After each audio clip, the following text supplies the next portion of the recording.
Chakravarthy. What we're going to do today is to just quickly run you through the PPT to set a context so that I think Meghna can probably ask better questions in that case, right? So let me just run you through what's digital about these things. I think there is a couple of, I think this is something that I would like to really talk about. One of the questions that a lot of people have when we now talk about flying taxis is how are we going to fly without colliding, without planes colliding? So we are actually working on a digital air routes, if you will, right? So these are imaginary roads in the sky, if you will. That's something, one of those things that I thought I'll talk about. This is the first time actually I'm talking about this in public because that's a question that people keep asking. And this actually talks about detecting and avoiding obstacles in the air. When each of these planes is going, they will actually be able to figure out where each one of them is. I think we can show a computer vision and deep learning algorithm based precision landing. So this is actually the software, and I think, let me see if I can get to the other video. Okay, let's just, I don't know if I can play this video. Can you just play this video from the...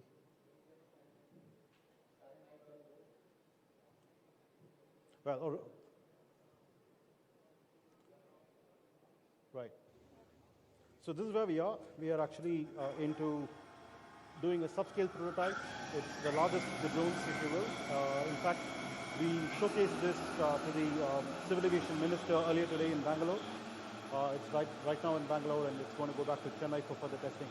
That's where we are. So I think we'll be done with this, and then we can...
Dr. Chakravarthy. It's a subscale version of it. I think we are working on the full-scale version where people can sit and fly. How big is the full-scale version of an e-taxi? Yeah, so that's a good question. We are actually making the most compact electric VTOL in the world.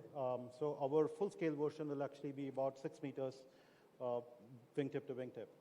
I'll ask you something. People like me, I've traveled 2 hours today to get here, and I'm going to take roughly that much time if I travel back to office. I can actually sit in one of these things, and how fast will it take me? For a distance which otherwise in Delhi to Noida would have taken 2 hours. Oh, that should be about 15 minutes, I would think. 10-15 minutes away. Yes. So roughly 10 times faster. Absolutely. 10 times faster. And how many passengers can this take? Repeat that. How many passengers can it? Right now we're actually working on a two-seater. So that will be a 1 pilot and 1 passenger. Mainly targeting executives who actually don't want to wait for other seats to be filled up.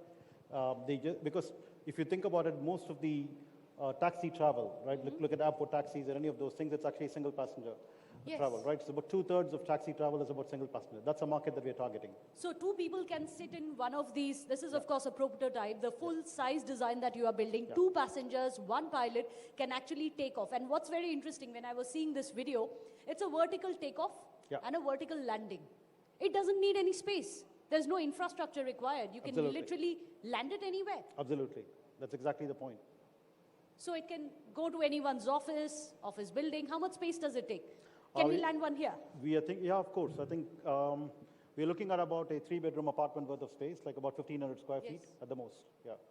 In this much space? This would be about this entire stage? This should be okay. This should actually fit the plane, definitely. But for landing, we need to have like about 1.5 times the dimensions. So we need to have a little bit more.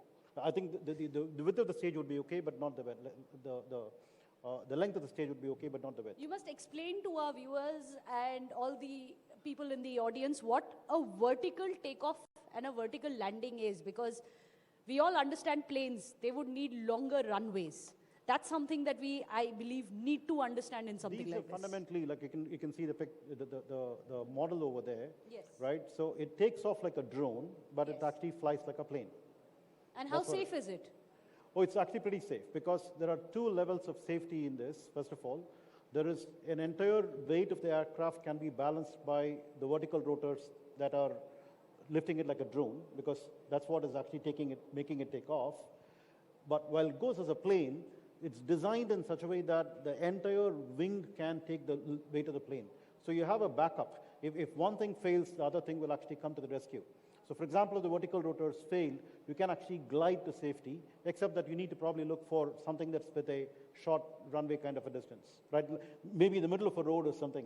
Middle of a road, or even a rooftop. Any rooftop, office rooftop, for example. Rooftop is actually what we're targeting for most landings and takeoffs. And that makes so much sense. However, one very important question, affordability. Is it cost effective?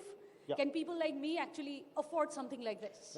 We've done the math. We are basically looking at around, let's say, if you have to compare with Uber, right, Uber or Ola, right, without any surge pricing and all that stuff that they go through, we are right now looking at positioning it around 2.5 to 3 times the Uber price when we are first starting the... and 10 times faster. 10 times faster. And so I'm from the Northeast, so I understand how difficult it can be to have connectivity. Yeah. If there is a natural disaster, if there is relief, if there is even primary healthcare required, how will this help? Oh, this is going to be actually fantastic, because when we expand this from what we're doing currently as the 2-seater, we are looking at one of the first important applications as air ambulance, for example, right? And air ambulances actually can become like mainstream, hospital to hospital or patients to hospital. This is something that we will actually be looking at as a very routine thing, not just waiting for a natural disaster to happen or anything. Every day we should actually be having air ambulances coming out of this kind of a application. Well, Dr. Chakravarthy, I think I can speak on behalf of everyone here. We hope that time comes soon when flying high is meant for the janta. We're looking for about 2 years for the certification process so that we can actually commercialize it by then. We're going to hold you to that. 2 years, you're going to return